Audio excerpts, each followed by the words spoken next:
feel it deep within. It's just beneath the skin. I must confess that I feel like a monster. I hate what I've become. The nightmare's just begun. I must confess that I feel like a monster. This is the Community Solutions Podcast. Jason Bradley and Andrew Richter from deep in the bowels of our underground layer, where we make the Democrats go crazy faster than Doge. I don't know that that's possible. I don't know. It's been an interesting week. I know we didn't talk about that at all off air, but that's if everything's Armageddon, then nothing's Armageddon, right? And the focus on Elon is why is the media not reporting what Elon is discovering? See, again, the conservative media or alternative media is, right, and that's winning. Yes. And criticism of Elon is protecting Trump right now, whose popularity just continues to soar. I saw 59% in one poll. CBS was scratching their head. Let me back up a second. Well, yes. All last year, the feeling I had all year long was that this election was Trump's. Yeah.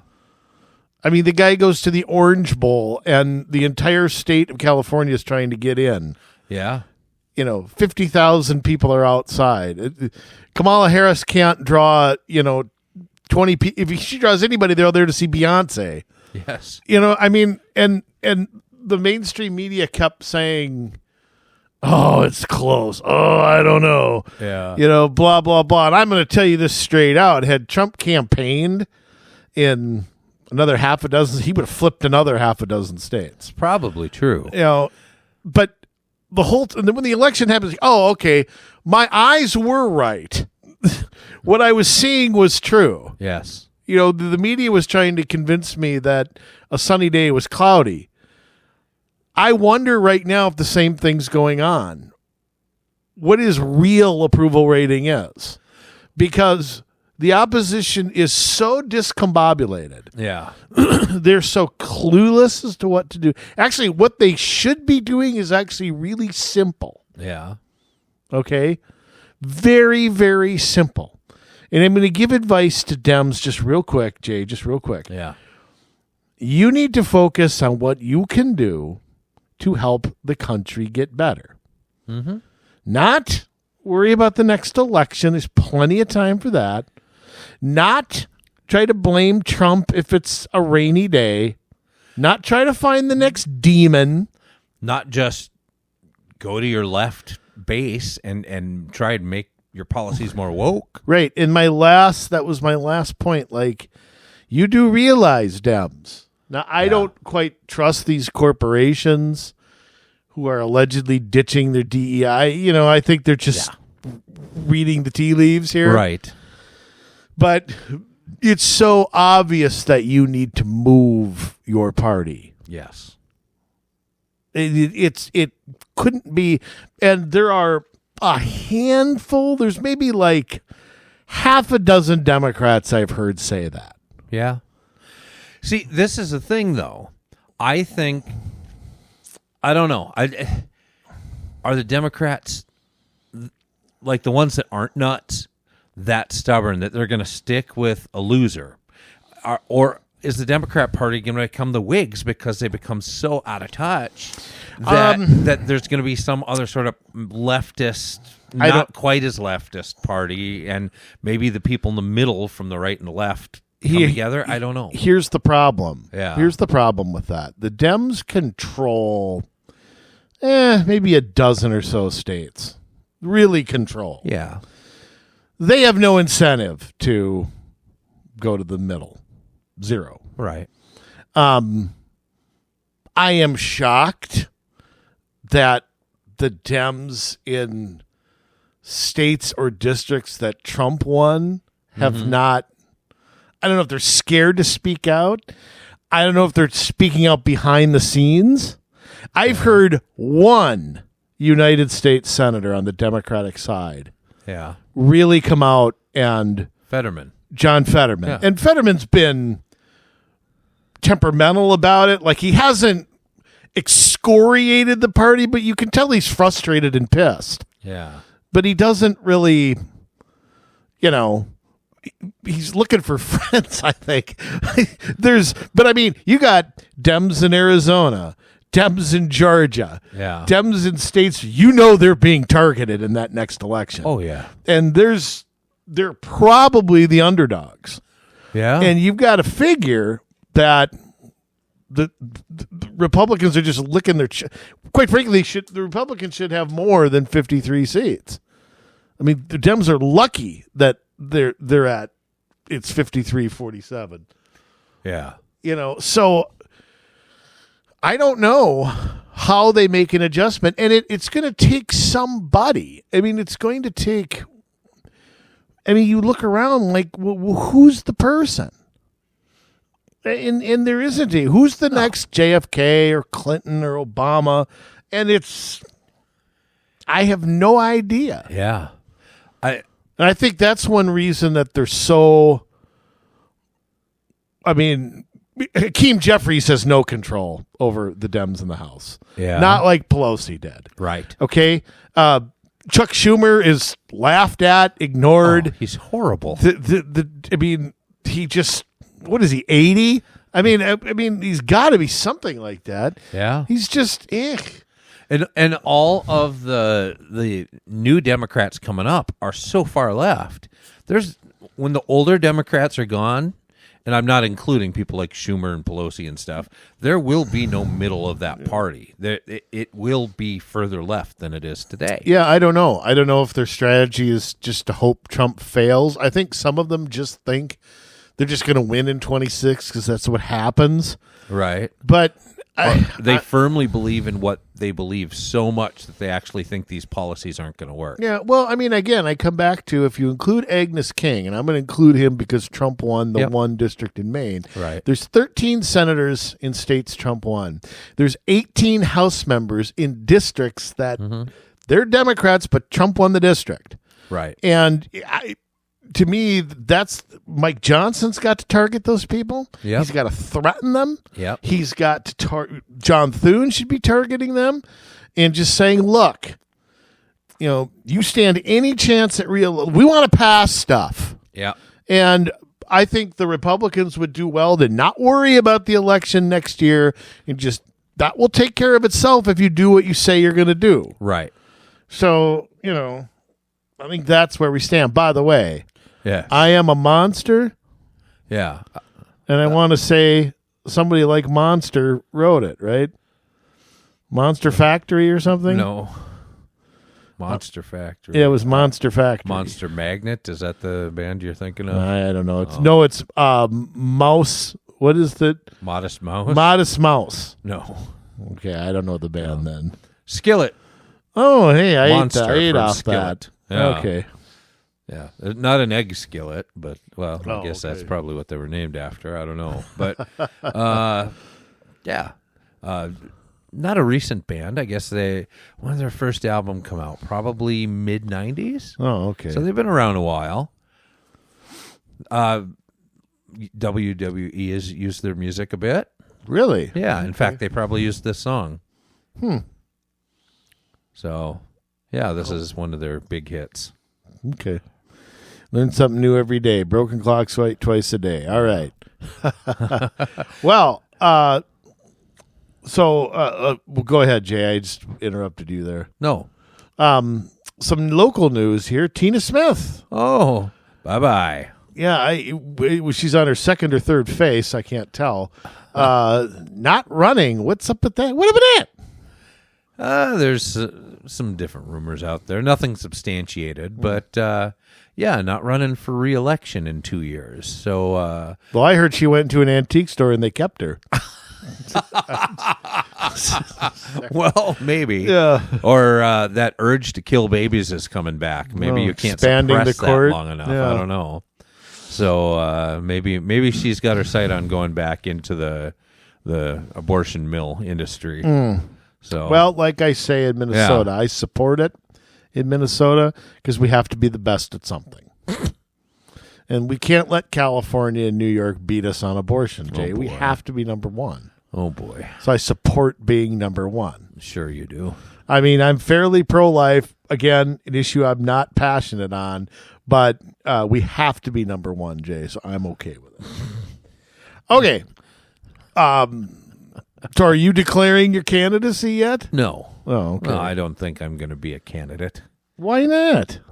Well, we got to raise all the money you got. All the money you got. 20,000 candidates across the state, right? We got to get those people in elected and appointed offices. That work isn't done yet. No, I thought it was. All right. I mean, it's less than 20,000 because we have made some inroads here and there, but there's still a bit of work to do. There's a lot of work. A lot of work to do. Right. Yeah. All right. Fair enough. Two things. Wait. Before we move on from that, yeah, we didn't mention who threw her hat in the ring already. Oh, yeah. To run for this, and that would be our exquisite Lieutenant Governor Peggy Flannagan. Yes, Mrs. Potato Head. Why do you say that? Because she looks like if you put a mustache on her with those glasses, it'd be Mrs. Potato Head. Oh, boy. Happy Indigenous Year or whatever, by the way, or whatever it is. I mean, you've seen the picture of her, right, with the trans shirt on, like Save Trans Kids or whatever, and it's got a knife on it. Yeah, and I thought they didn't target kids. That's what I always get told by the liberals. That the kids are exactly who they're targeting. I mean, absolutely. People my age changing their gender, no, which of course you can't do. Yeah, you're born with an XY chromosome or you aren't. Remember, believe the science, right? So I don't know. God help us, but I think she'll win. I don't know. What about your buddy Ellison? What's his plan to do? He ain't done trying to move up in the world. Right. Well, I don't know if. Here's the thing. I mean, this was really smart of Peggy Flannagan to speak out right away like that, because it's going to put a temper on some people from wanting to run for this office because, you're going to break up the unity that you have at the top of the Democratic ticket here in Minnesota. But Walz won't be able to do it. Well, but I think he's set on president. Here's the thing. Yeah. I think the Democrats, unlike the Republicans, the Democrats don't care about that stuff. Right. Remember when Walz ran the first time and he lost the endorsement and ran in a primary and he and Aaron Murphy weren't on speaking? As soon as that was over, they went to work to win. Yeah. Republicans, on the other hand, don't drop that stuff. Right. They whine about it for years and years. I still had somebody message me the other day that they were mad Marty Seifert lost to Tom Emmer in 2010. Oh, I'm like, goodness. Dude, really? Bend over and get over it. I mean, seriously, come on. And I just think that Republicans are obsessed with process. Democrats don't care about it. They care about winning, and that's all their single-minded focus. They do. So, are you could see a bloodbath, and next summer it won't matter. Right. I'm just telling you, it will not matter. So, I don't know. Because they're not separated by issues. Yeah. Republicans care about issues. Democrats don't. They don't care.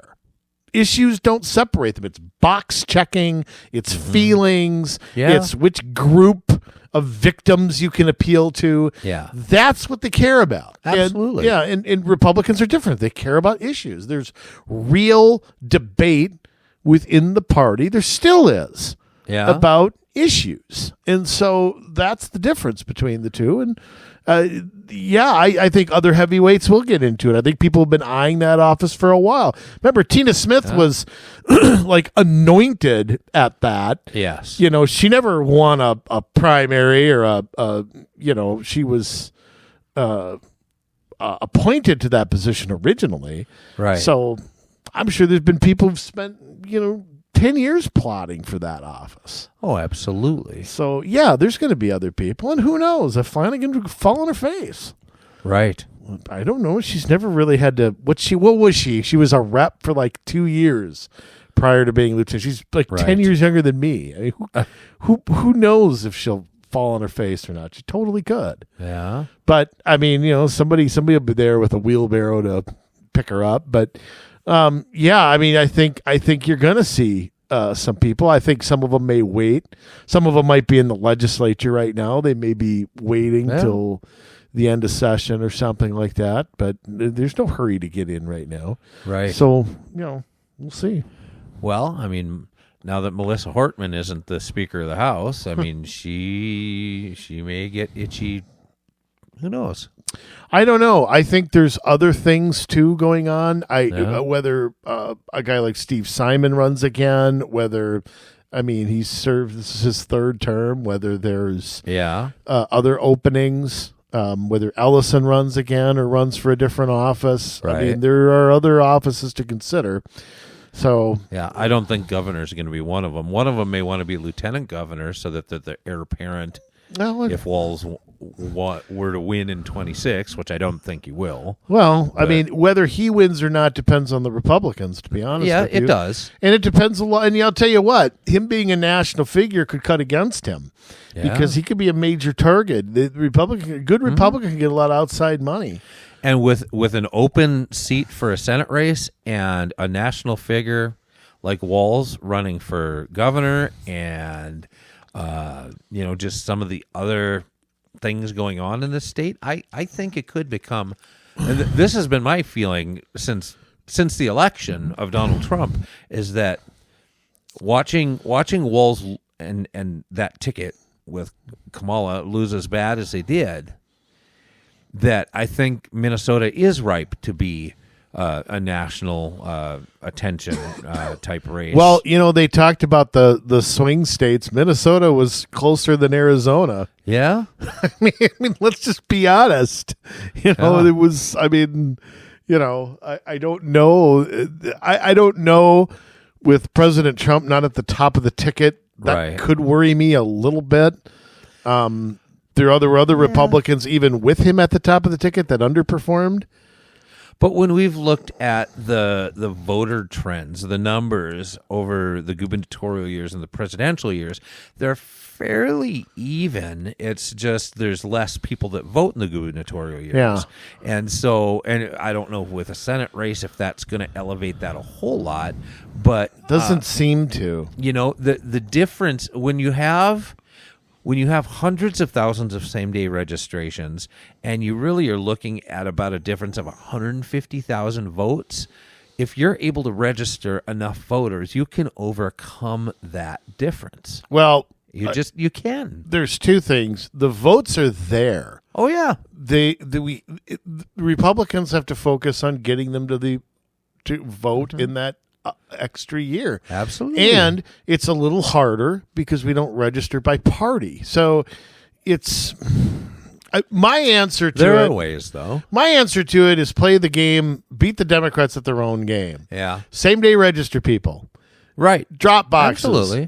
Do anything you can to win and then change the rules when you get, just like they did in Georgia. The thing. Once if we have the governorship and and both houses of the legislature, I think that they have to make that a priority. Change the voting laws. Voter ID. That needs to come. Illegals. That needs to be the first bill. Yes, absolutely. They should be working on drafting something now, or whoever is planning on running for governor should draft a bill that they can run on, because all of that has to change. All of the irregularities have to change. And I'll tell you something, too. We need somebody who can articulate that real well, because a Secretary of State is another important position. Yeah.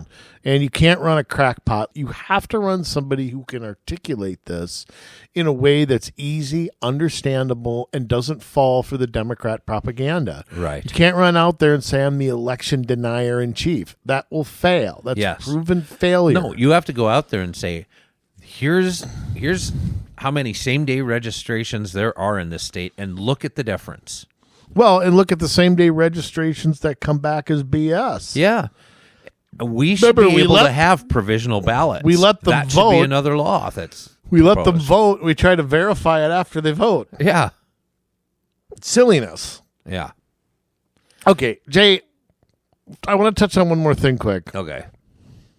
Tulsi and RFK Jr. get through. Yes, they did. I got a question for you, though. Yeah. Why did they not get any Democratic support? I'm sort of scratching my head as to why they didn't. I mean, because to me, the only thing I can think of is that they're so viewed as traitors. Yes. That, oh my God, you abandon us, and now RFK and Tulsi would say the Democrats abandoned them. Right. They didn't change their views. Right.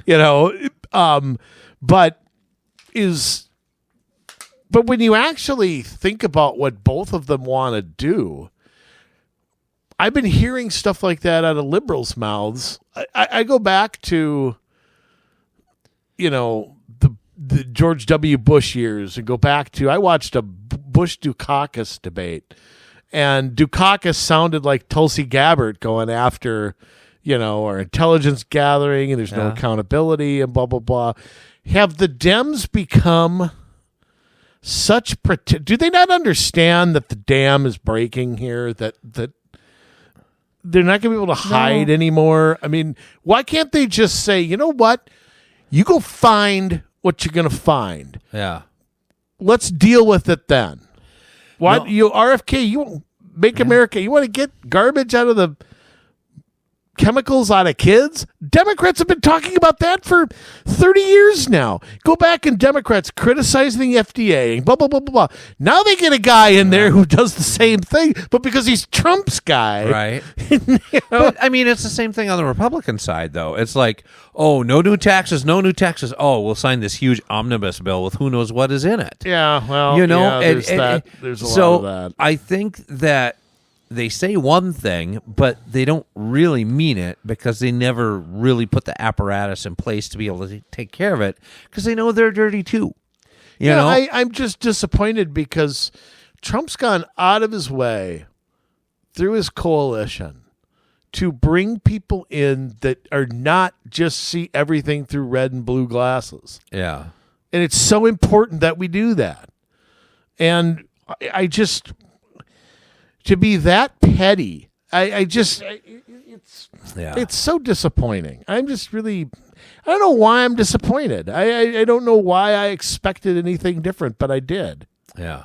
Oh. Well, you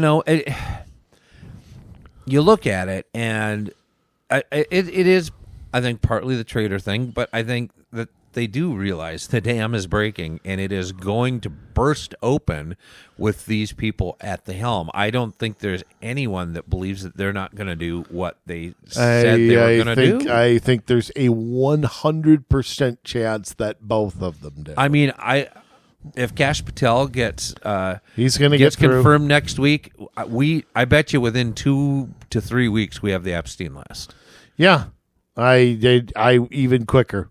I think Kash is probably going to look that up when he gets. He'll probably walk into the office and hey, grab it. Where's that? I want that file on my desk by 3:30. Well, he says it's in a safe, like in the director's office. Okay, like but I mean, the point being is, it's like, okay, we know things are going to change. We know business as usual isn't going to happen. It can't happen anymore. Yeah. So let's just do it. And Dems can be part of the solution. Yeah. Well, problem is when you've done illegal things and your name is. Well, you know what? There's going to be a lot of Republicans there, too. There will be. You can bet on that. You think the Cheneys aren't hiding in Wyoming in a cave somewhere? I mean, so... we know Mitch McConnell has given tons to his wife's business to do business with China. And we also know... and you can tell with Biden's preemptive pardons, where other things are going to go too. Absolutely. So but with these two, I mean, I am really disappointed in Bernie Sanders. I mean, like I am always. He was a dickwad. Tulsi Gabbard went against the machinery of the Democrat Party. Went against the machinery of the Democrat Party to get Hillary Clinton elected and supported Bernie Sanders, and he turned his back on her when it came around the other and direction. and turned his back on Kennedy too. He and Kennedy have advocated for health things for a long time. Things that I disagree with on some, maybe agree on some others, and he acted like a pompous idiot to him as well. Yeah. It is terrible. It's pitiful. But, what do you do? I mean, I don't these people just I don't know. When Sanders voted against the Lincoln-Riley Act, I just went, this guy's got no principles. Yeah. Zero. What can you say about that? Well, he sits and talks about oligarchs. Well, you would know, Mr. Soviet Union. I mean, and I will say Bernie did get screwed a couple times. There's no question about it. I mean, they call themselves the Democrats, and they have the most undemocratic way of 3 straight elections. Yeah. 2 times they screwed Bernie, and the 3rd time they installed the vice president. I mean, know. They haven't had the last Clinton Obama was the last one, and they tried. I mean, if there was any real dirt on Obama, the Clintons would have found it. Yeah. Jeremiah Wright was the best they could do. So, right. I mean, I don't know. It's been a long time since they had a real process, and we'll see what happens in 28. My guess is, they eventually install somebody, whoever that is. I mean, I don't know who that can be. Everybody's fallen so much. The people they were on everybody's short list a year ago have fallen so far. I just don't know if they can be revived. Yeah. How do you revive a Gavin Newsom or a Josh Shapiro right now? Yeah, I don't know how you do that. Yeah. So, I don't know. Anyhow. Yes. Jay, there's a lot of talk about getting rid of the Department of Education. I like it. I like it too. But it leads me to wonder how that would happen and how far it can go to get rid of all these departments. Because I say, that all sounds great, but I want to be realistic about what that looks like, getting rid of the Department of Education. Okay. I don't want to burst anybody's bubble here, okay, and I don't want to be look, and I think that's why Trump's moving quick. Yes. I think he knows this too. That it's going to probably take a good 2 years to unravel this department. Let me explain. Okay. You've got the reconciliation stuff going on right now, and the Senate and the House are not on the same page. Mm-hmm. The Senate's going forward with it, which I have mixed feelings on, because they don't need a cloture vote. The Republicans could pass anything they want to out of there. Right. But they can't do a tax bill. A tax bill has to start in the House. They're still not on the same page. Look, eventually something's going to come out of there, and they have to pass something because the tax cuts are going to expire in September, and that can't happen. Right. Okay, the federal government's budget begins October 1st. Okay, when we talk about the federal government's fiscal year 26, we're talking about October 1st of 25 to September 30th of 26. Yes. Okay. The money for that is all pretty much appropriated already, meaning you're already into the next school year. Mm-hmm. You're going to have to wait till the 26-27 school year at least to stop the federal money coming in. The federal money is mostly tied up in Title I, in that kind of, which I don't want to get into. It's too much to explain. Quite frankly, I don't understand it all. I don't want to understand it all. But it's going to take a while to unravel that. School districts are going to bitch and whine and complain. Oh, we're getting cut, even though they've done nothing but complain about federal. You got to love school boards. Yeah. They advocate for something, and then once it passes, they complain about it. Nowhere do you see that more in Minnesota. We want all-day kindergarten. No, we need a referendum because we have to provide all-day kindergarten. Now, well, you advocated for it. What? Yeah. We need alternative high schools or something. Oh, well, now we need more money because now we have to provide one. Oh, right. Okay. Well, you didn't tell us that. So they're contradictory, but something has to happen where they're going to have to wean this down somehow. Yes. And so how that's going to look and how that's going to happen, I'm not sure what that looks like exactly. But you're looking at a good year and a half, I think. to close the door in the department. Now, I'm a little surprised at the educrats' reaction to it. Yeah. Does that surprise you, or are they sick of the feds? Sick of... It's tough. It's like... We've talked about this in cities forever, where there's this love-hate thing with the Met Council. Like, they hate the control of the Met Council over them, but at the same time, they embrace it. Well, they like the boogeyman. Yeah. You know, they like to have somebody to point the finger at. Right. So I think it's the same thing with school districts. It's like, yeah, they're supposed to be independently run, and they love the money they get from the feds, but they hate the control. They hate the strings. So, again, there's this love-hate relationship. They don't want to see the Department of Education go away because, I mean, really, they're getting a ton of money, right? And they provide a bunch of jobs for educrats, too. And the teachers' unions obviously are in cahoots with the Department of Education when it comes to pushing certain agendas and whatever, and so there's some truth to that. I don't know about the federal level so much. Most of the feds' money doesn't really go to teachers' salaries and stuff. No, it doesn't go to stuff like that. It's more the agenda. You know, you get these, you know, no child left behind, all the, you know, race to the top, yeah, all that stuff. And so that's really driven. Yeah, there's money, but there's also strings, you know, and I think the teachers' unions are involved in those discussions, and we've found that out. I think, you know, MEA weekend. Remember our show we did on that? Oh my! Well, word. you know, here's the other thing too. The reason that I think I've never understood why we had a Department of Education. I never understood why the federal government, and I think that there's some among Democratic politicians. Again, we see Armageddon. But I think you're seeing them on Republicans too. I think Republicans in the House and Senate don't know how to unwind this. Yeah. Because Republicans have been promising since Reagan, or ever since Bill Bennett was the Secretary of Ed. I don't know if that was Reagan or George Bush Sr., but when he was the Education Secretary. Yeah, that was under Reagan. It was under Reagan. Okay, like in Reagan's second term then. Yeah. Must have been. Because they've been talking about getting rid of that department for I don't know how long. Mm-hmm. And I think there's a little shock that Trump actually means it. Because I think there's a little bit of shock there. You know, Republicans aren't just saying it at a Tea Party meeting to get applause. No. See, it's actually...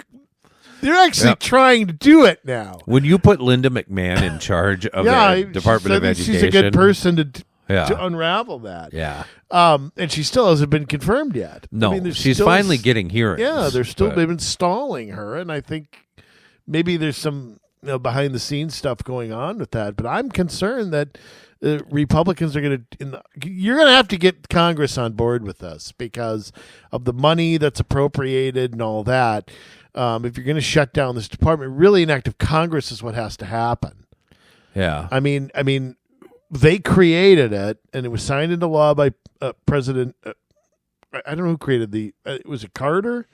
I think so. Yeah. Or was it President Johnson? I don't think it was Carter. Okay, so you're gonna have to have an act to do that. And are the Republicans? Are some Democrats going to go along with this? Because because I always say this. Why am I taking $100, sending it to Washington? Washington's sending it back to my school district.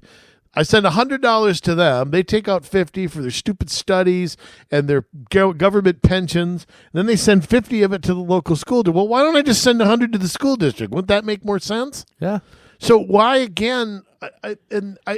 Is it the case that has to be made that it's a local? Now, President Trump said this, but I don't know that I've heard it articulated by others other than him. Right. That, look, this is a local issue. We want your school boards to be accountable. We want the Department of Education, your state, to set this or that. Mm-hmm. Is it going to happen? I mean, are they going to drag their feet on it? Well, they might. I hope not. But I think there's enough political will and enough momentum in the nation to be able to push them to move a little faster. Yeah, let me ask you this. Does it have to happen like this year? Yes. Because I can't see it happening next year. No, I can't either. You have too many Republicans that are going to get cold feet before an election. Here's the Democrat line. You're hurting the kids. You're taking money School out of lunch the kids. cuts. Yeah. That's what they'll say. School lunch cuts, taking money out of the classroom. Doesn't that have an expiration date at it? Dooming our children to fail. Unfortunately, the lunches in the schools don't have an expiration date. Yeah. That's how healthy they are. Thank you, Michelle Obama. Yeah, no kidding. Brussels sprouts and, whatever it is, cow dung or whatever they serve. It's bad. It's bad. I asked my 13-year-old, what'd you eat? And I'm like, that I thought Michelle Obama fixed the school lunch problem so they're supposed to be healthy. And it's like, I got some French toast sticks and a hash brown and some chocolate milk. Any vegetables? Feeding your kids got to be a tough job, too. I mean, he's a big dude, man. Yeah. Bigger than you and I mean he's going to be like 6'12". Okay, let's just be honest. He's 6'2" already at 13. So yeah. Goodness gracious! I don't know. I put Miracle Grow in his formula. Future left tackle. Yes, but you raised a good point. I always say this: my mom's peanut butter and banana sandwich is better than anything I ever ate. Greatest thing I ever did is get cold lunch every day. Yeah, because she always made everything perfect. Oh, me too. I had my Dukes of Hazzard lunchbox. I had my Hulk Hogan lunchbox. So, yeah. So, and I had a Dukes of Hazzard one. Imagine, Jay. Yeah. I walked in to Lincoln Elementary with a Confederate flag on my lunchbox. Just so people know. Yeah. Here's another thing too. Yeah. I just want to say this about Doge real quick. Yes. I love CNN interviewing they interviewed some government employee who took a buyout, gets to sit on their ass for 8 months and get paid. Yeah. And the person was holding back emotion. And I'm like, anyone know how many people CNN's laid off in the past 6 months? A lot. Start with Jim Acosta. Start with some on-air people. Right. Let alone they've let go. How many times has Don Lemon been fired? Like 11? Okay? They've let more jobs go than you could possibly imagine. And then they do this kind of stuff. Ridiculous. Yeah. So, anyhow. So, the Department of Education, you're looking at, the money for the next school year is going to go through. That's going to happen. Well, is there anything though that can be done? Speaking of Doge, as they go through here and they find all the waste and the corruption at the Department of Education, there's going to be a lot of it. I can guarantee you that. Yeah, I don't know if the Republicans in the House really don't have any good options other than to cut that funding. Well, maybe, but I think for the upcoming school year, I'm not sure that they can do it that fast. I think you may have to go, okay, you got one more year, you got a year to figure it out before we give you the quote free money. Yeah. And it's not going to happen after that. I think they're going to have to do something like that. Right. But I really think it's on its. I really think it's going to go. But again, Congress is where I worry. Congress is where I worry about the cold feet and about them not doing what they're saying they're going to do. So they're going to have to constantly be pressured. Yeah. That's the thing. They need constant pressure to do the right thing. It's sad. Isn't that so terrible? Oh, it's so exhausting. Oh, it is. And I worry that's why I don't want a big, huge tax bill. I don't want it to take 4 months to do and then another 4 months to have an effect. Right. It's just going to eat up all the time. Yep. Well, now, can you, kind of the way Andrew Jackson killed the bank, not Hamilton's bank, but right. Nicholas Biddle's bank, by withdrawing all the federal money. I mean, he just went in and took it. Don't you think that maybe that's? I mean, Yeah. They take all the money out of the Department of Education. How are they going to operate? Be a bomb scare at the department building. I don't know. Well, I don't know. I maybe they can't dismantle it as fast, but like USAID, they're taking the name of the organization off the front of the building. Yeah, it went down pretty fast. It's not coming back. Well, if it does, it's going to be under the State Department, and it's going to be very small, and it's going to be restructured. It's got to be something like that. It can't be the way it can't be. It can't have funding trans operas in Colombia. Yeah, or Sesame Street in Iraq. Yeah. I mean, we can't be doing that stuff. And again, I just don't understand why the outrage is at the people trying to find this stuff, and it's not at the abuse that's gone on. Right. I mean, the wailing and gnashing of teeth of the Democrats this last week as they're finding all of this waste and all of this fraud. And here's the thing. Elon's popularity is so much higher than the Debs. I know. It's getting worse. I mean, I think it's getting worse for them. And again, if everything's Armageddon, then nothing's Armageddon. Right. Eventually, the screeches get tuned out. We've gotten to a point with everything in society where it's extreme, and it's at some point nothing is extreme, and it's all just what it is. I don't know. It's on the one hand, it's kind of funny. Yeah. On the other hand, it's sad and pathetic. Yeah. So I mean, when they're out there singing songs in front of whatever, or they're when you're out there waters in front of the Department of Education, talking about white supremacy is back or something. What are you talking about? I have no idea what they're talking about when it comes to stuff like that. So anyhow, I want to move on from education though, because there's other departments that I really think we need to consider getting rid of. And I've never understood why we have a Department of Housing and Urban Development. Right. That's where Freddie Mae and Fannie Mac and all of that crap came from. Yeah. That department's been a disaster. Just a disaster. Yes. The government's not a mortgage broker. Nope. Okay? Shouldn't be. And this is where housing and urban development, this is where we get the one-size-fits-all. Yeah. Listen to the expert who's got the trend of bike paths and greenery and roundabouts, and you want to get the free money, you're going to do what we tell you. Yeah, that's where this comes from. And I think the Department of the HUD is just. By the way, when Scott Turner got confirmed the other day, he announced he's going to get a Doge for HUD.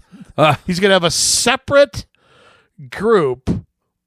Elon and his group are going to go through that department. Wow. Yeah, so there must really be some issues there. But he's going to have his own personal HUD or Doge.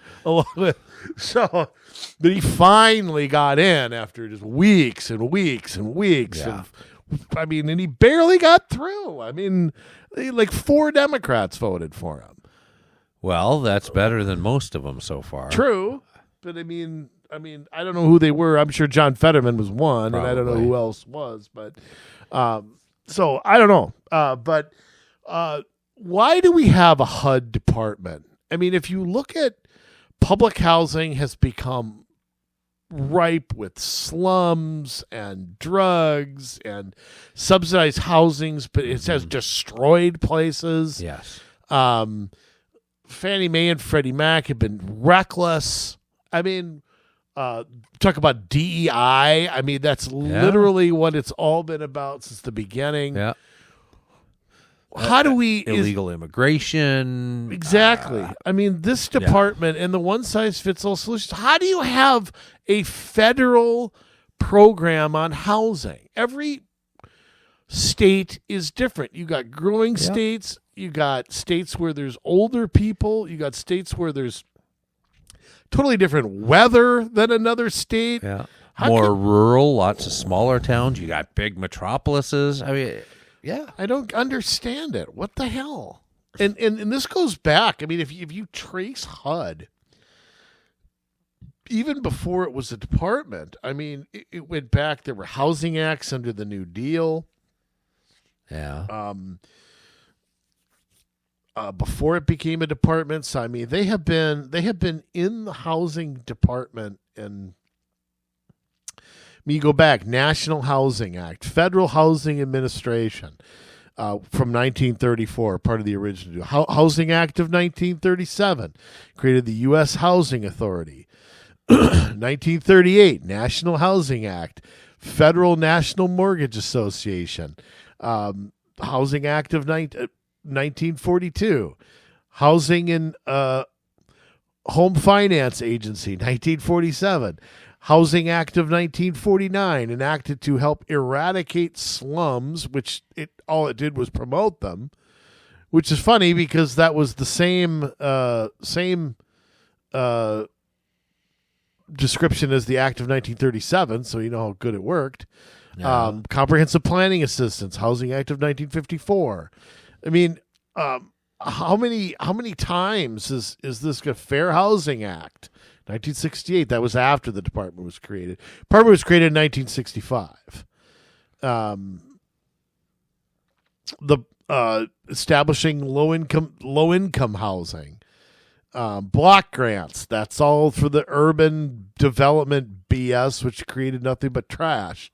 We've got the McKinney bill. I remember that from the 80s. So, I mean, they've literally been doing the same thing aimed at the same people for how long now? Yeah. I mean, it's just totally absurd. Yeah. I don't know. I haven't seen much improvement, I'll tell you that. I mean, things were bad in the 70s, and they're still bad. It's just a mess. It's not a problem that the federal government can fix. That's right. the problem with it. They've done anything, they've contributed to the mess. But I'll tell you what, this would be a tough department to unravel.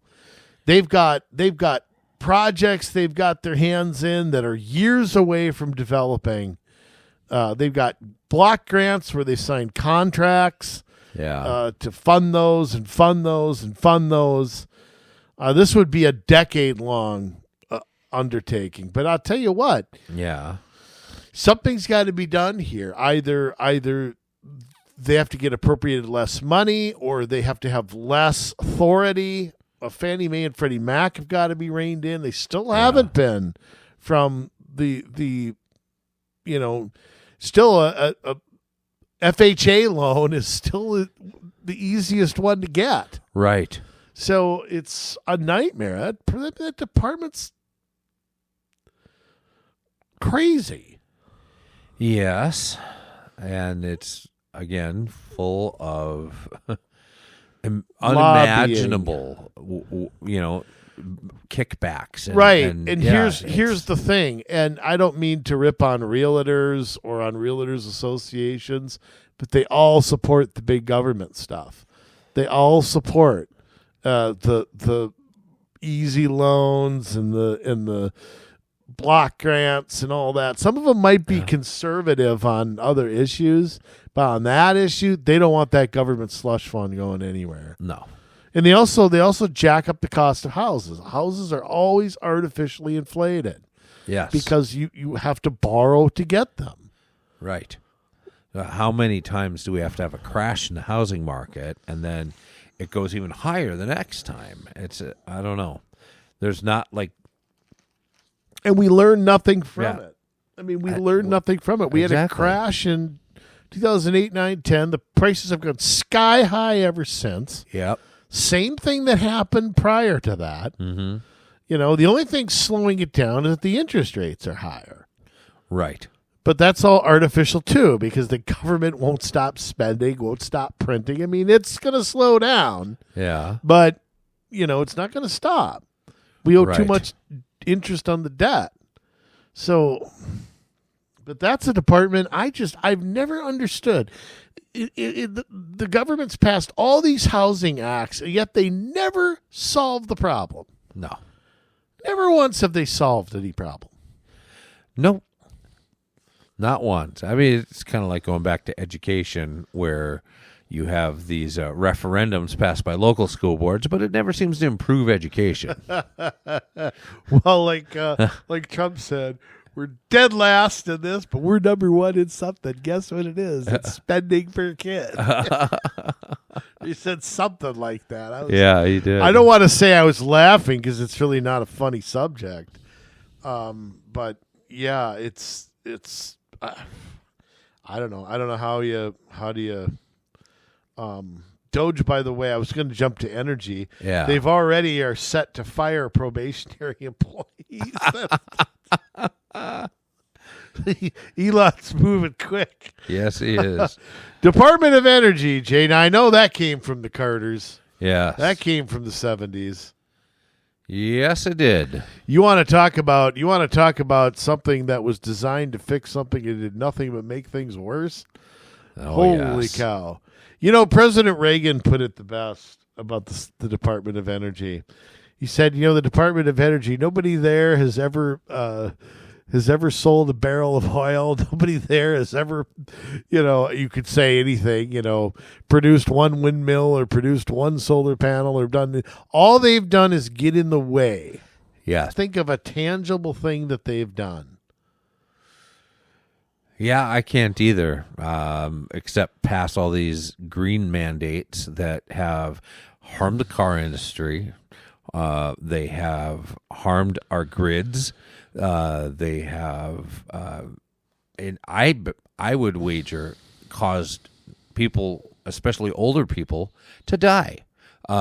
When you're looking at the brownouts and blackouts that have happened across Texas and California, and whether it's in an extreme heat or the extreme cold, they have done nothing but push these horrible green policies that are unproven, that are expensive, and that don't work.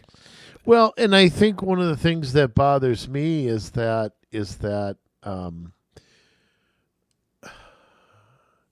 they're not supposed to be writing law. Right. But this is another thing about. It's not a law. Well, but a mandate is a treat it that law way. as far as I'm concerned, because utilities, for example, are monopolies. You put a mandate on them, I don't have any choice but to, they have no choice but to abide by it, or they could lose their monopoly status. Right. But even a place like Menards, if they decide, okay, well, we're still going to sell gas ovens, there are penalties for that, even though it's not a law. Now that's, thank goodness, changing with President Trump. Gas ovens are back on the menu, so to speak. They are for now. Yeah. That's another thing why Congress has a job to do, which is step in and write laws. You write laws, and the president or the department can't just undo it and push anew. Right. The executive has so much power because Congress has ceded their power. Yes. So it's, the Department of Energy, I'm trying to think of something worthwhile that they've done.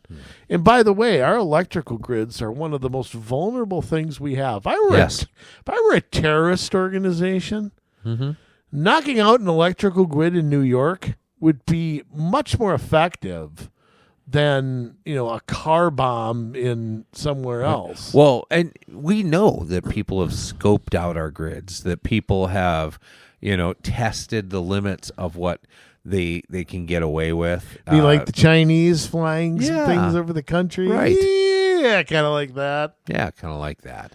Where an EMP could go off, or some sort of explosive device, at a major hub could knock something out for quite a while.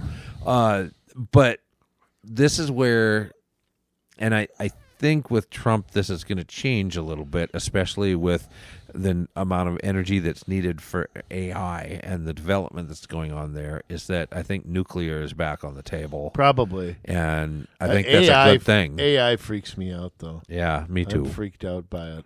Me too. I mean, I'm just really scared of what that could be. Yeah, I mean, we've got to put some limits on it, And ours has to be better than our enemies, because if it's not, they're going to be able to counteract ours. Yeah, and I can't even explain what it is. That's the thing. Well, I can to some so degree.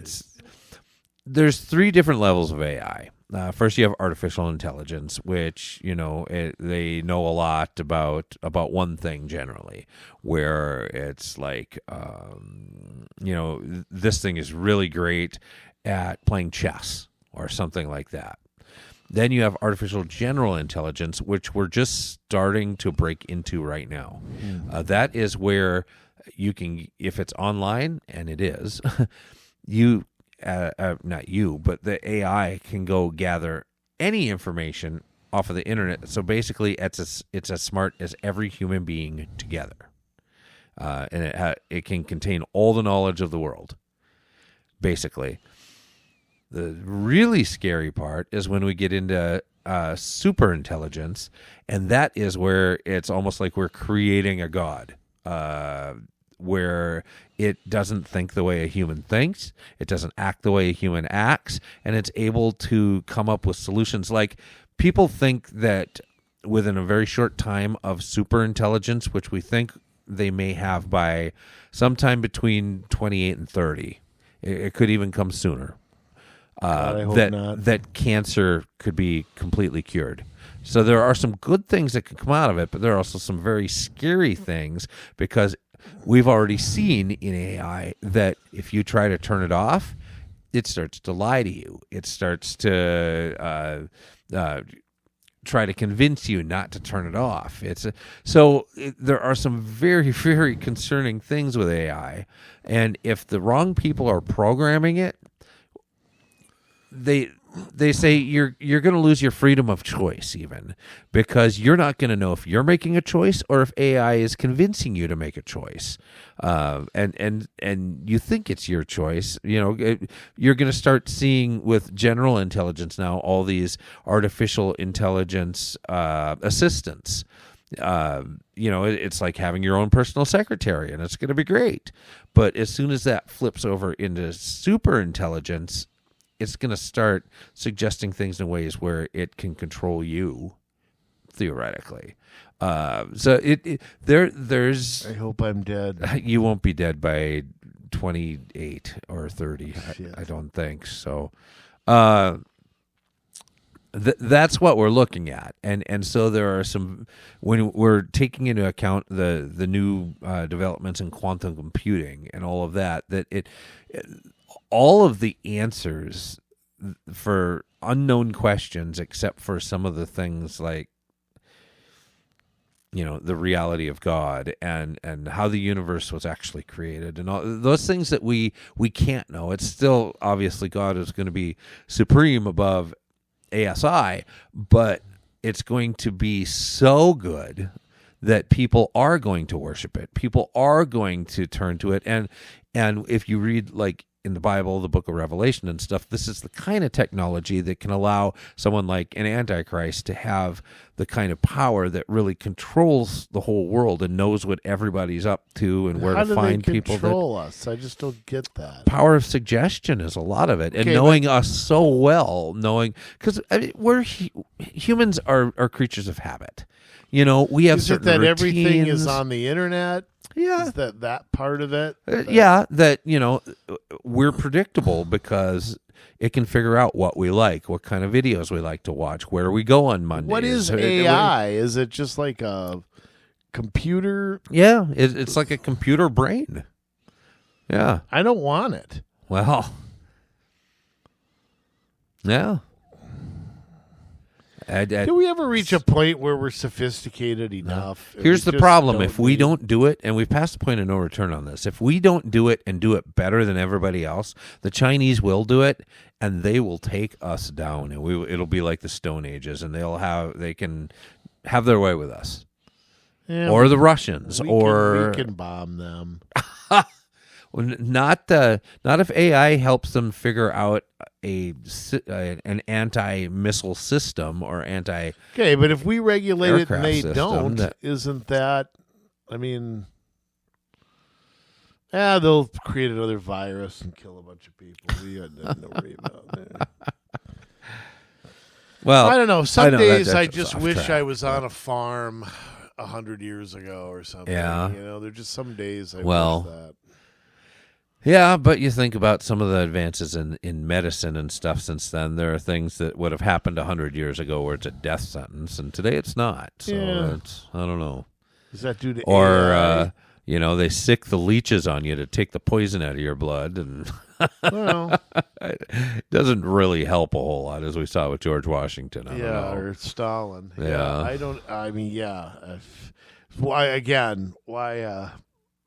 I don't follow the science. Right. George Washington was killed by his own doctors. Okay? Yes. So the brightest and best minds. I mean, really, all this is the from the Bible again, the story in Genesis of the Tower of Babel all over again, where they wanted to build a tower so high that it reached to the heavens, and they could think like God, be like God, and God came and had to confuse their language so that they would have a little humility and realize their place in the universe. And it would take something like that, I think, again to stop where we're headed.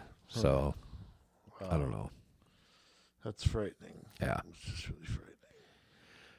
But anyways, dealing with Department of Energy, I mean, they're going to have probably an increasing role in trying to figure out how to build these nuclear plants and networks of these things, A, to keep them safe from terrorists, B, because of our involvement with building an AI apparatus that is going to outdo our enemies, how to make sure that we have enough energy to feed that, because the amount of energy required is astronomical.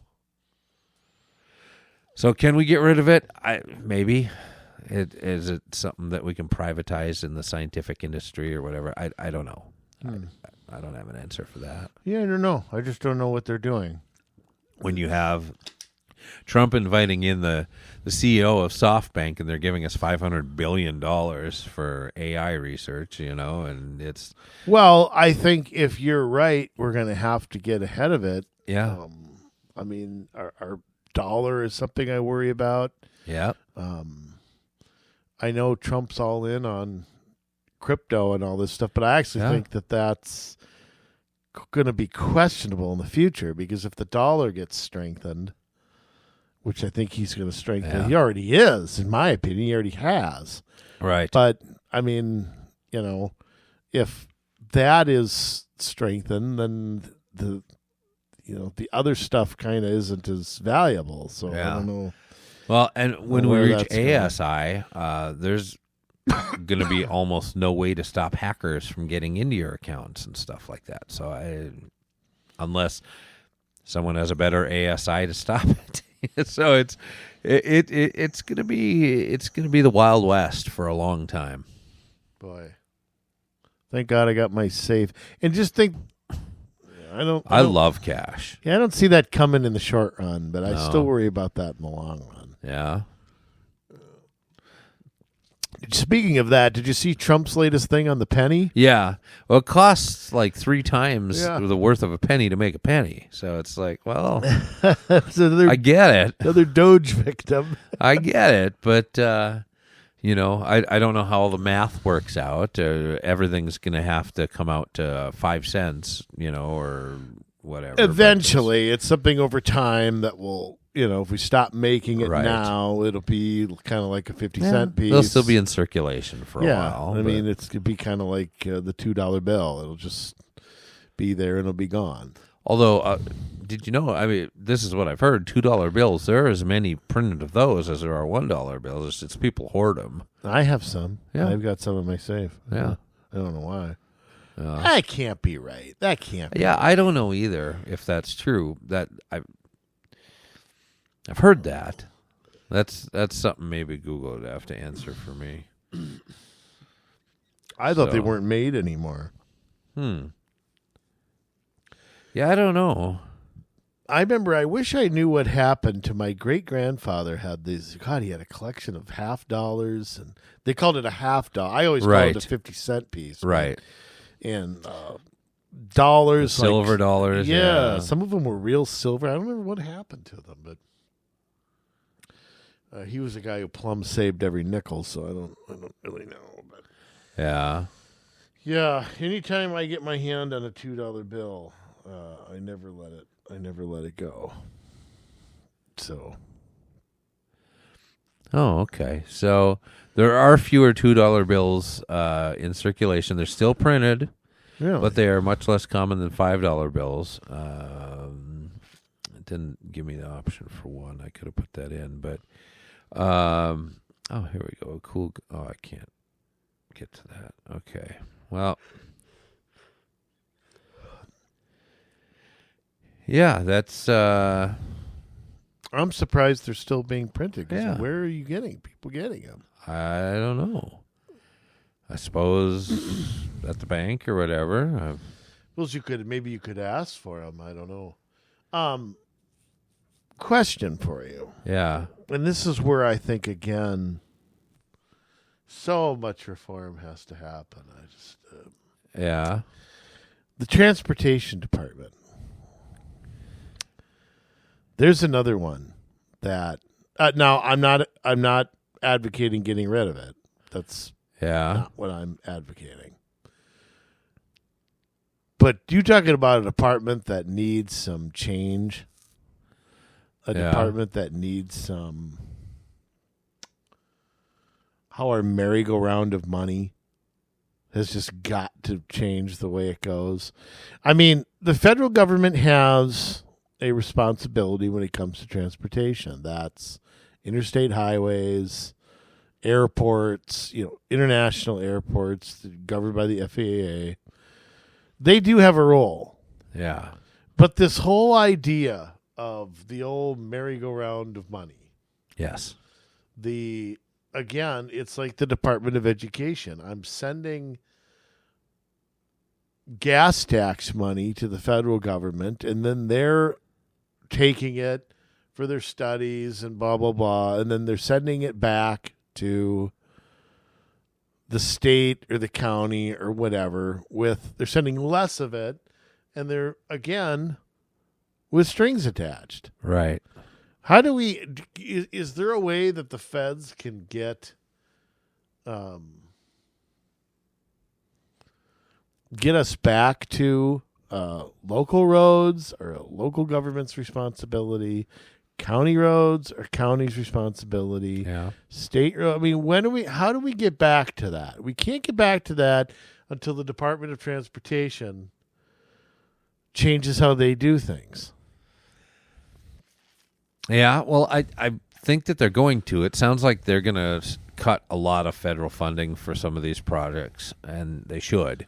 Because let's look at light rail. True, but that takes years to do. Yeah. They're already immersed in how many different things? Go ahead. Yeah. You're right. Well, let's look at light rail here. It's not sustainable. Taxpayers support a light rail line forever because the tax money that's collected is not enough to cover the operational funds, let alone the maintenance funds. And so that's something that we've got to come to realize, that these projects are not sustainable. And so if the federal government didn't give any money to them, they wouldn't ever get built. Privately funded transportation in some cases. Well, and remember, the federal government requires spending on a bunch of stuff, environmental impact studies. Right. Not saying it shouldn't be done, but I'm just saying, those things are not cheap. You got to hire consultants. Of course, it's the same people who always do the work. They come to the same conclusion every time, as far as I'm concerned. Yeah. So, but the Department of Transportation, to me, is a place where a whole lot less money could be spent or repurposed. I'm all right with the government building roads. Yeah. As long as, and maintaining them, as long as they know their role, as The Rock would say. Yeah. I mean, you got interstate highways that need work, and the federal government's put money in a light rail project somewhere. I mean, that makes no sense. So, I mean, remember all the shovel-ready projects that we had back in the day, Right? You know, so, I mean, what, you know, they've got to at some point get, they have to get that spending under control, and I'm very, very worried that that's another area where just the merry-go-round of money just will never stop. Yeah. And I know that Trump can do some stuff executively, but ultimately, again, Congress has to stop appropriating money for that. Right. And I don't see it happening. No, but I mean, it's been obscene. When you look around the cities each summer, and we'll just take this for an example, they can have so many projects going on that almost every highway is closed down in part or fully, that local roads are under construction. It is impossible to get around this place because there is so much transportation money flowing around from the feds and the state. Am I wrong? No, and I've seen summers where they're working on 35W, 35E, 100, 169, 494, 694, all at the same time. Yeah. Like, who thinks that's a good idea? Right. Last year, was it last summer, they had the bridges out over, was it 36th and Medicine Lake Road? Well, where do you go? on 169 or it was there. 42nd, maybe? No, I think it was 36. Yeah. I think you're right. Yeah. Where do you go? You got to go all the way up to 42nd or all the way down to like 55. Pretty much. Yeah, it was out for quite some time. All year. It's just poor planning. We've got this flush of cash, and we've got to do it now, all of it, because we don't know if we're going to have it next year. Well, they know they're going to have it next year. What they might finally see some reduction in that now, but you know, for the last 4 years, they knew they were going to have all that money. Well, and I think also you see like bike trails, and you see all these things that somehow have federal government money in them involved. Yeah, and it's you sort of scratch your head like, how does that happen? I mean, how in the world do you get that? Does that get mixed in on? It's like a regional trail has federal government funding somehow. And right. It's just, it's I don't know. I mean, I just am concerned. I think that is got to be either a DOGE task or it's got to be a task that is taken on. It's like, no, we're not going to do this anymore. Starting on such and such a date, we're not going to. I mean, they're going to have to follow through with some of the things that are already going on. Mm-hmm. But after that, it's got to stop. Right. But it's going to take, again, it's another thing that, and I hate, I feel like I'm throwing cold water on some of this stuff, but it's going to take years to unravel. You know, it's going to take years to unravel the Fed's fingers in everything. Yes. You know, so it's, but you know, Mike Johnson and John Thune, I would start with just a mild effort in that direction. Just a little bit. I mean, if you just inched in that direction, it would be cheered by people. It would not be. People are not going to fall for school lunch cuts and stuff like that. Social Security cuts. No one's Medicare cuts. The people Medicaid who want to cuts, believe that are going to believe it, and outside of that, no one's going to. Right. So they've got to go all out for that. I don't think they will. I think Trump will try. I think he'll do what he can. But I think my worry about too much executive action is another executive can undo it. Yep. And that's what's totally concerned. That's why things like the Lake and Riley Act were so important to pass. Yes. And they also passed the bill. I don't know. I went through the House. I don't know about the Senate. that the president cannot ban offshore drilling now by executive order. It has to go through an act of Congress. Well, that's good. Yeah, and I don't know if that passed the House, but I don't know if it's passed the Senate. But, Yeah, well, I'm sure it will. But, I mean, I cannot believe how many Democrats didn't vote for it. It's like, do you want Congress to have authority, or you're voting to give away your own authority? Yeah. And I just don't understand that. I don't either. They're more than happy to do it, though. They want to sit and scream about the power of the executive branch, but then they gladly hand it over. Yeah, and I think a handful of Democrats, like 20 of them, voted for it. But it should have gone through unanimously. That Right. No, the president can't do that. You can't start offshore drilling and then ban it afterward, and start it again when there's a new president, then ban it again. Yeah. I mean, come on. You know, I've said this before. And this is another thing under the Department of Energy. Where's our refineries? I mean, you can get all the crude oil you want out of the ground. If you can't refine it into gasoline, then Yeah. I don't know what we're doing with that. China's building them left and right. Yep. Sure are. You know, and this is the thing that we've got to realize is that in all instances, Congress has to take a look at passing laws for every single one of these executive actions that President Trump is doing, because it can be undone with the next term. They've got to get on it fast, and they've got to make it just uncancelable, you know, because really an executive order should only have control over what happens in the executive branch. It should not be able to reach past that whatsoever. Yeah, that's true. And I know they have got to take something back, and the executive branch has a lot of authority. Just a lot. The presidency used to be the weakest of the three branches. It's changed quite a bit. Yeah. Well, I mean, it was.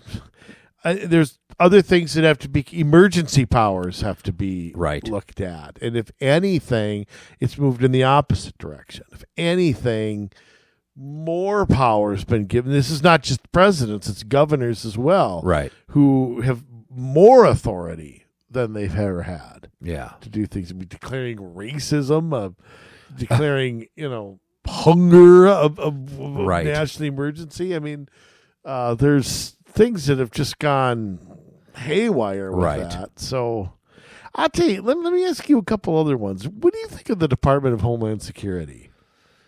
Yeah. And also, and I like Kristi Noem, love Tulsi, but Director of National Intelligence is another one where I understand the position. It's confusing to me how the bureaucracy works there. Like what exactly is Tulsi overseeing?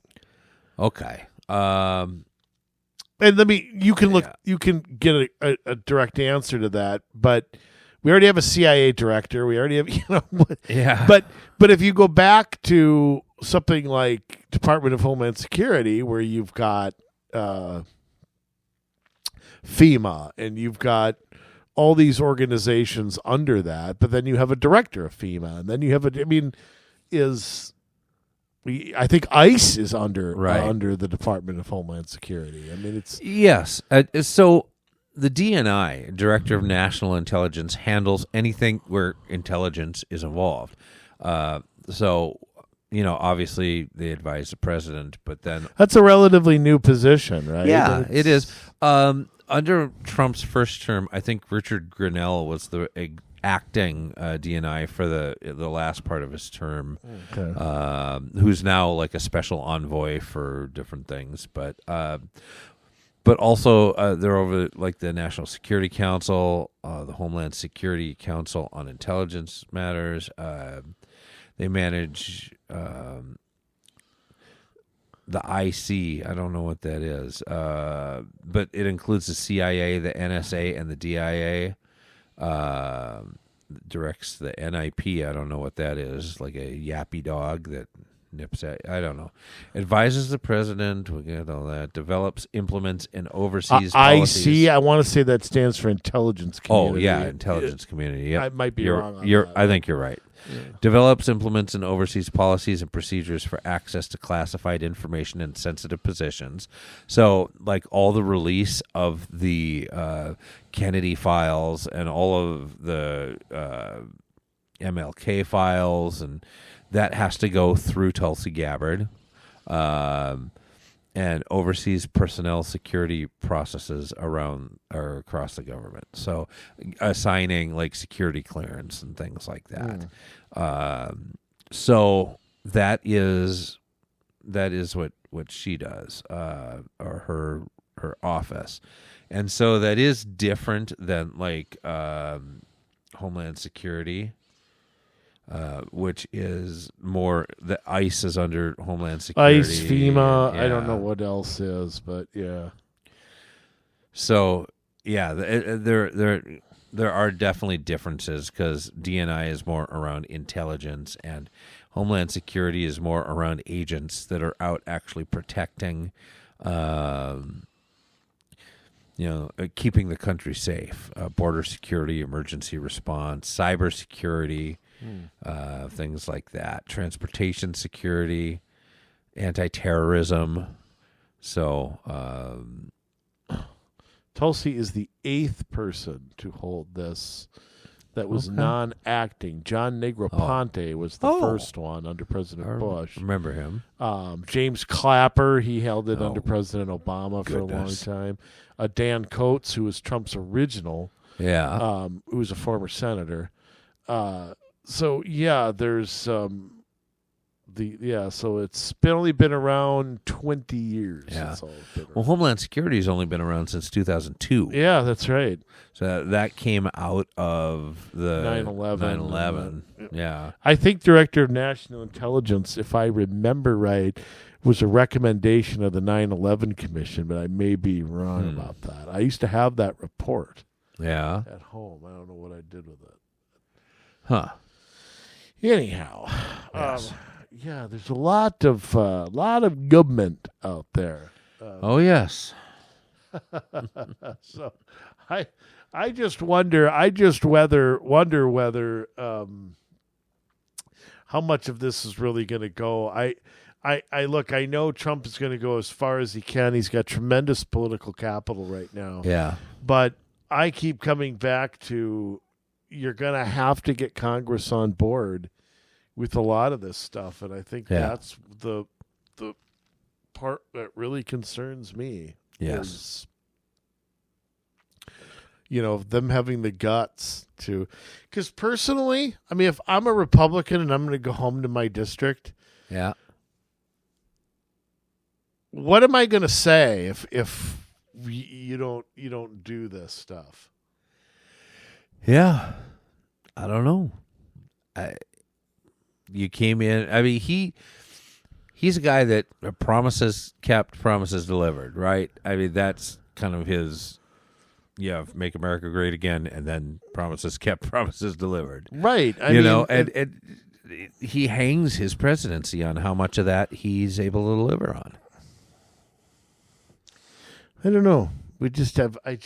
I don't trust anybody in Washington. I just. Yeah. I mean, again, the last couple of weeks, can't wipe a smile off my face. Right.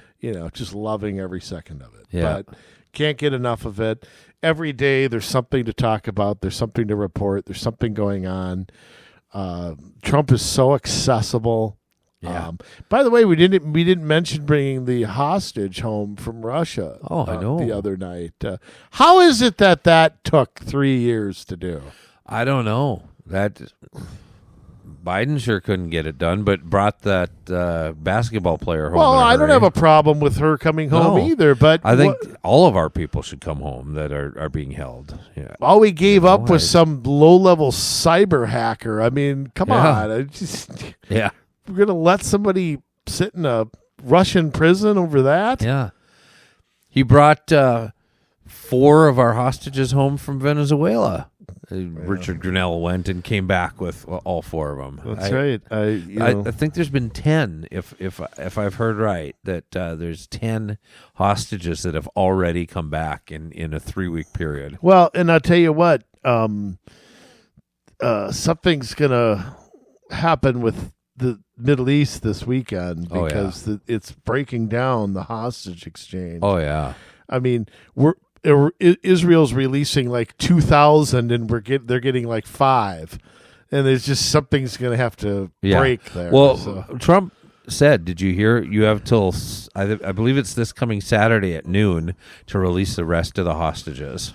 Well, my guess is that that's going to happen. The question becomes, if I have to guess, Hamas is going to release just enough to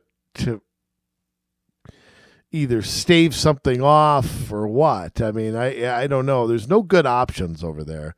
But I'm glad there's a peace and I'll tell you what, everybody's ripping Trump about Gaza. Yeah. You know what?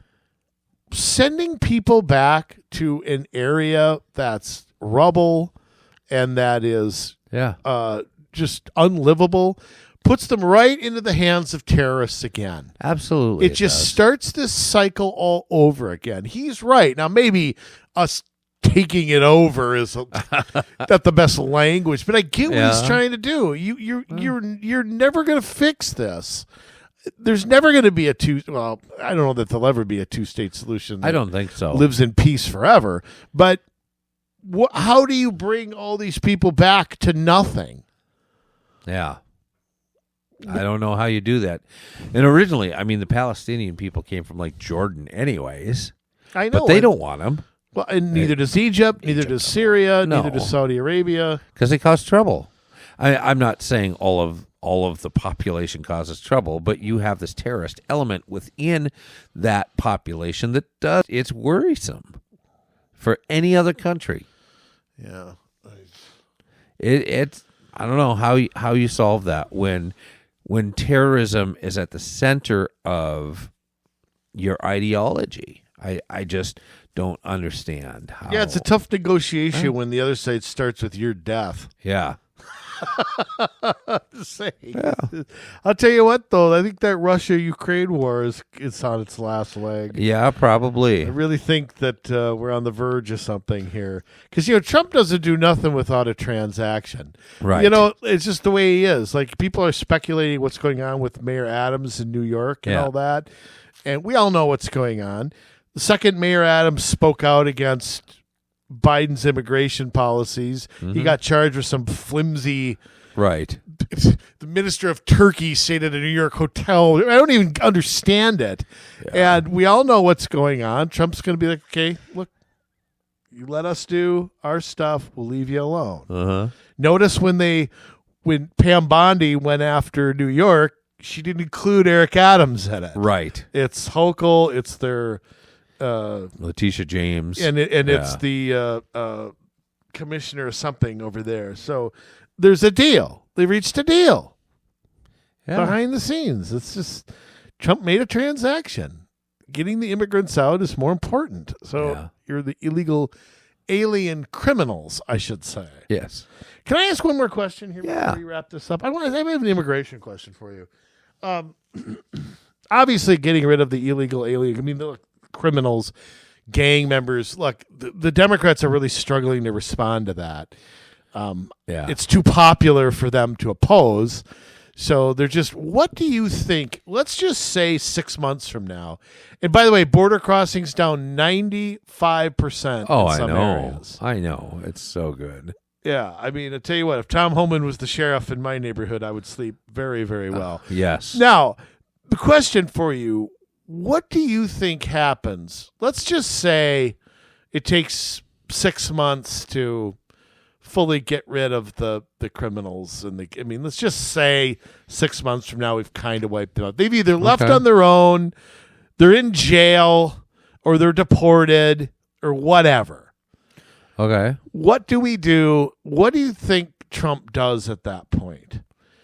Do you think full-scale deportation starts? Do you think there has to be an opportunity to earn citizenship. I use the term earn, not amnesty, not a Reagan bill. Right. Do you think they kind of go to the next element, if you will, of, okay, these aren't convicted felons, but they're people who've deported 3 times already. And I mean, is there a second tier of people they go after that? But how do you think he handles that? I think that they're going to have to increase the risk versus the reward. Yeah, of course. And that it's going to be a lot of self-deportation. It's like, you want to get in line and come in the right way. We're more than willing to. Is there an employer crackdown? Mm-hmm. Is there? There might be. Is there a crackdown on federal giveaways? Oh, absolutely. Those are going to go away. Well, completely. I don't necessarily mean government to government. I mean no social stuff going to any, right. Yeah, I believe that. The government to government stuff's gone. I mean, tell you what, if I get charged with a crime, Pam Bondi's going to be my lawyer because she's just a fireball. Yeah. And so they've already. It's funny. California is slowly getting in line, from what I hear, that they don't want to be indicted or sued. Yeah. They're just, all right, we're not going to die on Hamburger Hill here. But you're right. I mean, do you got to go to the end of the line? Can you earn citizenship at some point? Do you have to go back? Is there going to be, are the jobs going to dry up? There's a lot of different ways you can go about that. So what do you think? I mean, what do you think the most likely thing is? Well, I think that the punishment end of it is going to be, if we catch you and you haven't deported yourself, you're going to go to the end of the line. And it's going to be at least 20 years till you can apply for immigration. I think that that's the type of thing it's going to have to be. You go back, you get in a line, and you'll be able to come through and get processed as you come up. But if we catch you and you're continuing to live here illegally, 20 years. So there's some self-deportation. Yes. So I think that'll take care of a lot. You still have people that are going to test their luck. You'll never get rid of everybody. And it really does look bad to go around and just round up families and deport them if they're not breaking any other laws other than our immigration laws. Well, and I think going after the sanctuary cities is important too. Oh, absolutely. That's self-deportation right there. Absolutely. Yeah. Take those protections away and force them to give that up. But I think Trump's going to have to give it some time. I think he can go after the drug people. He can go after. It's going to take a while. To get rid of all them people who've skipped court dates. People who've, not the people who are just picking berries somewhere, but I mean the people who are really causing issues with drugs and all that. The question becomes, what do you do at that point? And I think maybe we'll cross that bridge when we come to it. Maybe the sanctuary city cutoff is laying the groundwork for that. Yeah. I don't know, but I'm sure there's a master. Trump got a plan for everything. Yes, he does. I'm sure he's. Sure, we'll find out in the weeks and months. Yes, he's playing chess on a level that most other leaders aren't able to. I wouldn't play chess with him, and I cheat. All right, Jay, let's wrap this up. Styling, profiling, jet flying, limousine riding, wheeling, dealing, son of a gun. Jay, inspire us. Oh, boy. Where do I start? You know where I will start. Well, guess we'll see here. I wanted to circle back for a moment on this $2 thing. Just quickly. Just so that you know, during the 2023 fiscal year, this group that is within the Federal Reserve produced roughly 2.4 billion $1 bills, 1.3 billion $100 bills, and 882 million $5 bills. It also made 128 million $2 bills. So less, but still quite a few. And they figure there's about 1.5 billion in circulation. Then why don't I ever see them? I don't know. I want more. Yeah? A little ain't enough. More. Huh? A little ain't enough. So anyways, there's your $2 bill information for the year. You're all better educated now because of it. I still don't believe that. Well, it's an interesting conversation that we had. Government is just too heavy at the top. Too heavy. There's too much bureaucracy, too much waste, too much corruption. And I, for one, am glad that Elon Musk and Doge are going through to root a lot of that out. They have to. Somebody has to, because it's growing at an unsustainable pace. And at some point, there will be a crash of our economy if we don't do something that is... It's like open heart surgery on our economy. That's what we have to do. And we've got to get everything out of there that's bad. And if we want any chance of our economy surviving.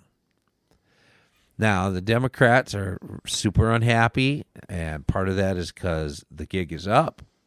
The gravy train is over, but also because there's going to be a lot of things, I think, that come out about individuals and how they've profited and what they've done and where they've sent money. And it's going to be embarrassing for people that have had no shame for such a long time. I think that finally there is going to be a little bit of humility, a little bit of shame. They're not going to act like it. But I hope, for one, that there is a count for all of this stuff, that they will have to face the music.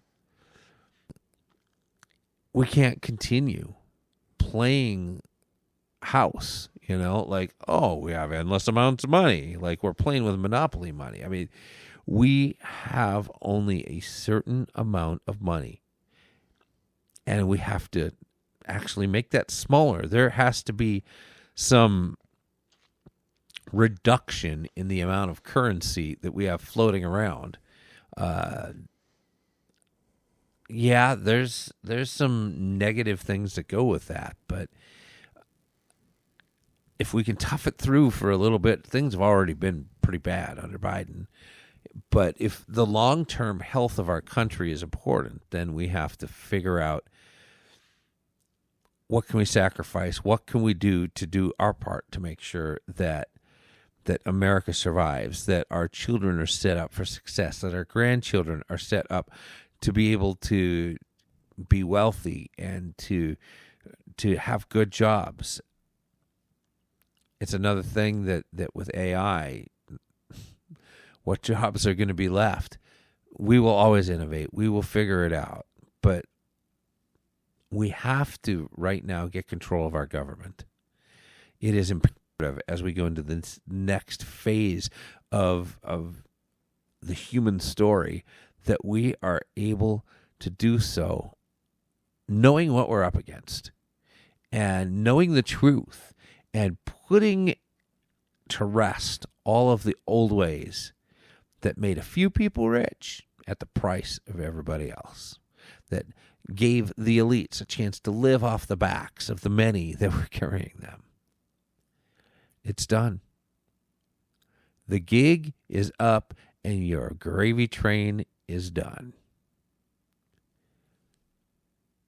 That's on the federal level. We've seen in this state the millions and billions of dollars that have been wasted and in corruption and fraud that are starting to be unearthed here, just in Minnesota. We have to be on top of that too.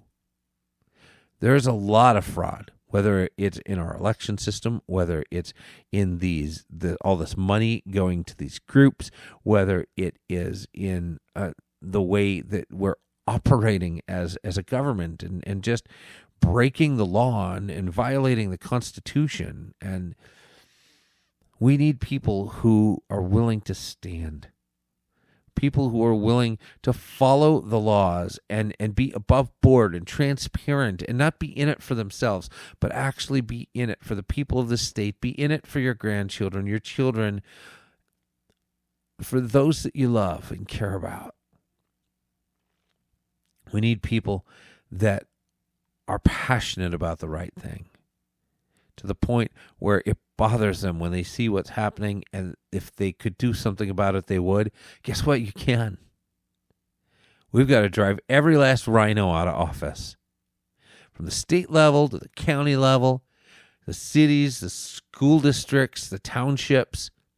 We got to drive every last rhino out, and we've got to, in those purple areas, win elections against Democrats so that we are able to set things straight, that we're able to shape up